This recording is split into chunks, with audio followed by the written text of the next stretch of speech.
Hello class, my name is Olivia Jones. Welcome to Distributed Transactions, chapter number 17 in our textbooks, sections 2 and 3.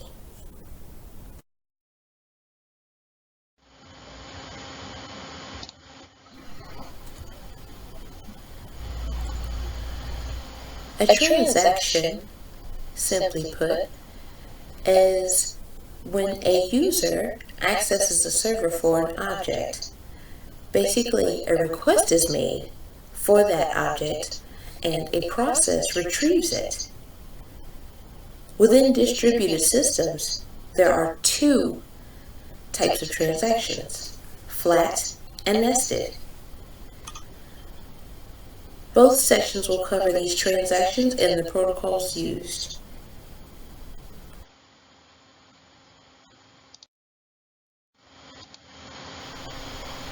A flat transaction within a distributed system is when one client sends a request to two servers at least.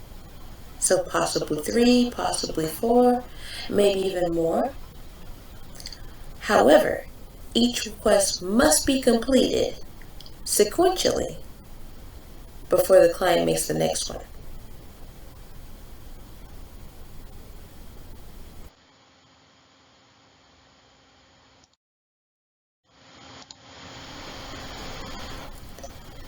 This diagram is an example of a flat transaction. The client has sent a request to 3 individual servers named X, Y, and Z. The client will send a request to X, wait for that transaction to complete, then send one to Y, wait for that transaction to finish, and then send one to Z. Thus, flat transaction.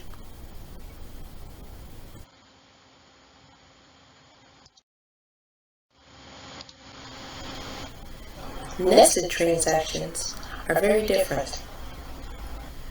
Any client transaction is able to spawn sub-transactions. Therefore, there are parent transactions and child sub-transactions that follow, thus creating a tree. These sub-transactions can run on multiple servers, but only if they are located on the same level. This way they can run on different servers yet parallel to each other.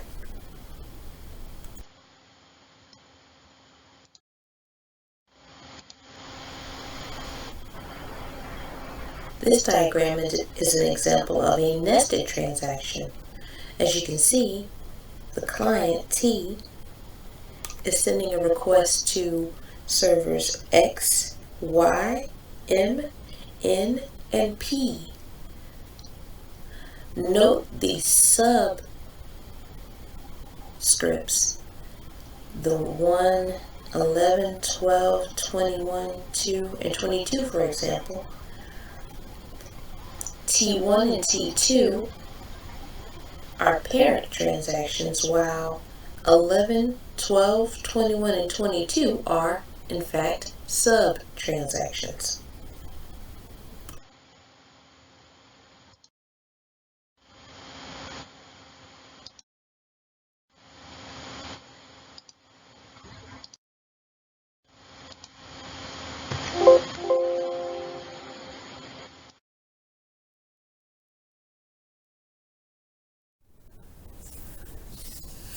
All transactions are governed by atomic commit protocols. These protocols will determine whether or not that transaction can be completed or aborted. The two types of protocols discussed in this section are one-phase atomic commit protocol and two-phase atomic commit protocol.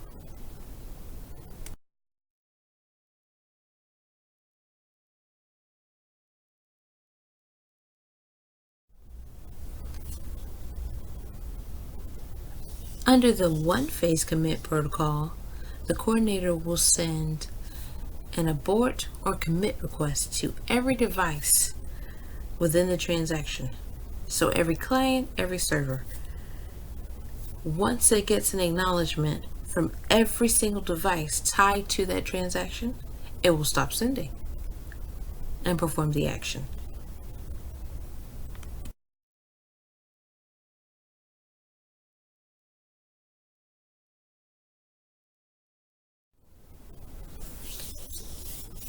Issues with the one-phase commit protocols are, for one example, a server not being able to abort a transaction after a client has requested a commit,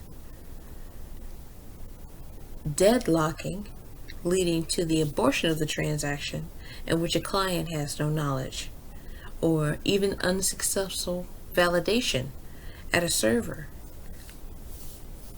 The last issue is when the coordinator has no idea that a server has crashed while it is handling transactions, and that another server has stepped in or taken over the handling of those transactions. Therefore, it cannot abort the transaction because it doesn't know that a new server has taken over control.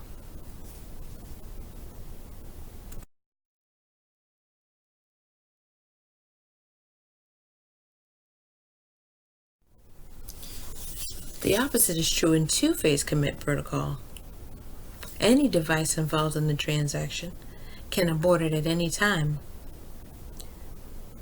Under the atomicity rule, any portion of that transaction that is aborted leads to the entire transaction being aborted.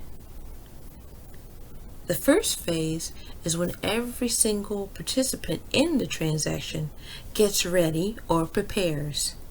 So both the clients and the servers are in standby mode with the coordinator. The second phase is when all participants decide to commit to the completion of the transaction by submitting a vote. The fail-safe for all commit protocols is that either the servers will carry out the received messages or orders or crash.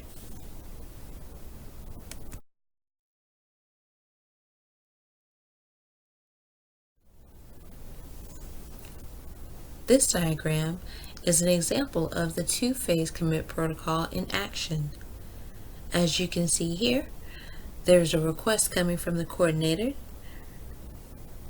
to prepare or be ready or stand by in the first phase, and to commit in the second phase.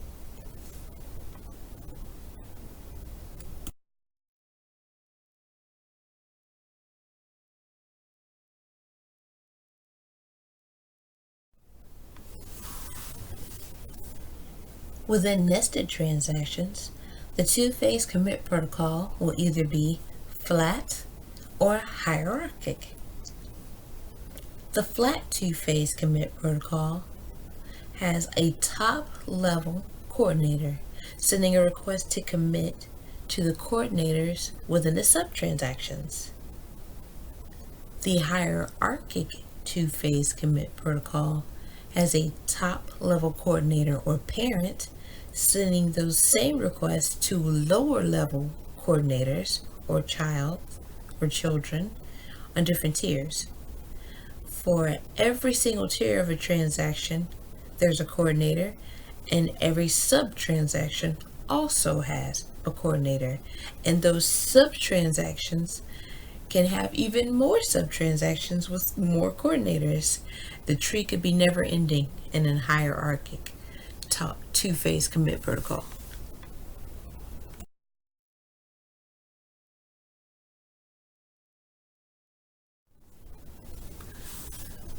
This diagram is an example of the two-phase commit protocol within a nested transaction. As you can see, there's the coordinator T, and then the other coordinators T1, T2, T11, T12, T21, and T22. Then the child transactions for each of those coordinators, and all the participants, and also the actions. You can see where there are commits and there were aborts.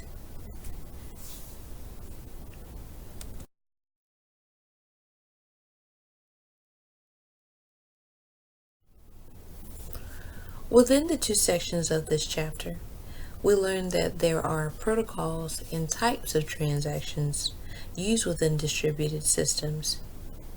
We learned that those transactions could either be flat or nested, that a coordinator handles all the requests and oversees the completion or abortion of those transactions, and that two protocols with various options govern the handling of those transactions. Hope you learned something, and thank you for your time. Concurrency control and distributed transactions. Each server manages a set of objects and is responsible for ensuring they remain consistent when accessed by concurrent transactions. One method of maintaining concurrency control on the server is through locks. Each server can decide to lock an object locally and determine when to unlock the object to use it again. The server that initiated the lock will not release the lock until the transaction is completed by all servers involved. However, locking can cause an ordering issue with the transactions across multiple servers, since each server may impose its own lock manager. This ordering issue is referred to as distributed deadlock situation. Timestamp ordering concurrency control. On a single server, a timestamp is assigned to each transaction when it begins. In distributed transactions on distributed servers, we require that each coordinator issue globally unique timestamps. A globally unique transaction timestamp is issued by the client by the first coordinator accessed by a transaction. The transaction timestamp is passed to the coordinator at each server whose objects perform an operation in the transaction. The servers of distributed transactions are jointly responsible for ensuring that they are performed in a serially equivalent manner. To achieve the same ordering at all the servers, the coordinators must agree as to the ordering of their timestamps.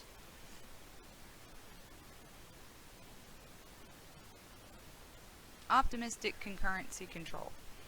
In optimistic concurrency control, each transaction is validated before it's allowed to commit. Transaction numbers are assigned at the start of validation, and transactions are serialized according to the order of the transaction numbers. A distributed transaction is validated by a collection of independent servers, each of which validates transactions that access its own objects. This validation takes place during the first phase of the two-phase commit protocol. In distributed optimistic transactions, each server applies a parallel validation protocol. This is an extension, either backward or forward validation, to allow multiple transactions to be validated in the validation phase at the same time. This avoids commit deadlock, but could lead to ordering issues with the transactions. Different servers may serialize the same set of transactions in different orders. Distributed deadlocks. Deadlocks can arise within a single server when locking is used for concurrency control. In distributed systems involving multiple servers being accessed by multiple transactions, a global wait-for graph can in theory be constructed from local ones. There can be a cycle in the global wait-for graph that is not in any single local one, and that leads to distributed deadlocks. The wait-for graph is a directed graph in which nodes represent transactions and objects, and edges represent either an object held by a transaction or a transaction waiting for an object. There is a deadlock if and only if there is a cycle in the wait-for graph. Phantom deadlocks. A deadlock that is detected but is not really a deadlock is called a phantom deadlock. In distributed deadlock detection, information about wait-for relationships between transactions is transmitted from one server to another. If there is a deadlock, the necessary information will eventually be collected and placed and a cycle will be detected. As this procedure will take some time, there is a chance that one of the transactions that holds a lock will meanwhile have released it, in which case the deadlock will no longer exist. Edge chasing. A distributed approach to deadlock detection uses a technique called edge chasing or path pushing. The global wait-for graph is not constructed, but each of the servers involved has knowledge about some of its edges. The server attempts to find cycles by forwarding messages called probes, which follow the edges of the graph throughout the distributed system. A probe message consists of transactions wait-for relationships representing a path in the global wait-for graph. Each distributed transaction starts at a server and moves to several other servers, which can communicate with the coordinator. The coordinator is responsible for recording whether the transaction is active or is waiting for a particular object, and participants can get this information from their coordinator. Lock managers inform coordinators when transactions start waiting for objects and when transactions acquire objects and become active again. When a transaction is aborted to break a deadlock, the coordinator will inform the participants and all of its locks will be removed, with the effect that all edges involving that transaction will be removed from the local wait-for graphs. Edge chasing algorithms have 3 steps. Initiation. When a server notes that a transaction starts waiting for another transaction on the server initiates detection by sending a probe containing the edge pair to the server of the object at which the transaction is blocked. Detection. Detection consists of receiving probes and deciding whether a deadlock has occurred and whether to forward the probes on. Resolution. When a cycle is detected, a transaction in the cycle is aborted to break the deadlock. Transaction priorities. The effect of several transactions in a cycle initiating deadlock detection is that detection may happen at several different servers in a cycle, with the result that more than one transaction in the cycle is aborted. In order to ensure that only one transaction in a cycle is aborted, transactions are given priorities in such a way that all transactions are totally ordered. Timestamps can be used as priorities on transactions when a deadlock cycle is found. The transactions with the lowest priority is aborted. Even if several different servers detect the same cycle, they will all reach the same decision as to which is to be aborted.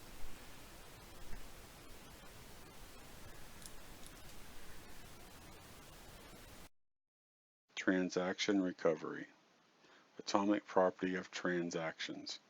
This property must be followed when dealing with any transactions. The required committed transactions only and must not have any incomplete or aborted transactions reflected in the objects they accessed. The property can be described in terms of 2 aspects. Durability. Objects are saved in permanent storage and will be available indefinitely thereafter. Failure autonomy. The effects of transactions are atomic and even when the server crashes. Both can be realized by the recovery manager. Recovery manager tasks. The recovery manager allows to be saved in permanent storage in the recovery file for committed transactions. It also is to restore server objects after a crash, to reorganize the recovery file to improve performance and recovery, to reclaim storage space in the recovery file.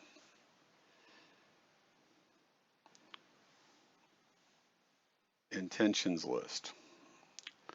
Each server records an intentions list for each of its current active transactions. Intentions lists contain a list of the object's references and values that are being altered. When a transaction commits, the intentions list are used to identify objects to be changed.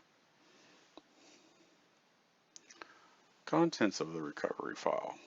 It contains the object, the value of the object that it contains, transaction status, the status of the value and it's being prepared, committed, or aborted. Intentions list, transactions identifier, and the sequence of intentions. Recovery logging. Recovery logging contains all transactions that happen on the server. It stores the prepared, committed, and aborted transactions in order. Each status entry contains a pointer to a position in the recovery file previous transaction as shown below. Recovery of objects. After a crash, the server sets the default initial values for each object. It is the responsibility of the recovery manager then to restore all necessary transactions in order of each object. Recovery manager reads the recovery file backwards and uses the transactions to commit the status to restored objects. By doing it in reverse order, it takes less time and less resources to do this. After recovering all objects, the log file is reorganized and a snapshot is created to write all current committed values to a new log file. Recovery of the two-phased commit protocol. This recovery call extends the recovery schema to include two new preferences. The coordinator, which includes the transaction identifier and lists of participants, the persistent and transaction identifier coordinator. Logs related to two-phase committed protocol. Coordinator uses committed aborted to indicate the outcome of the vote is yes or no, and done to indicate that two-phase commit protocol is complete, prepared before vote. Participant uses prepared to indicate it has not yet voted and cannot abort the transaction. Uncertain to indicate that it has voted yes, but does not always yet. The outcome committed indicates that it's finished.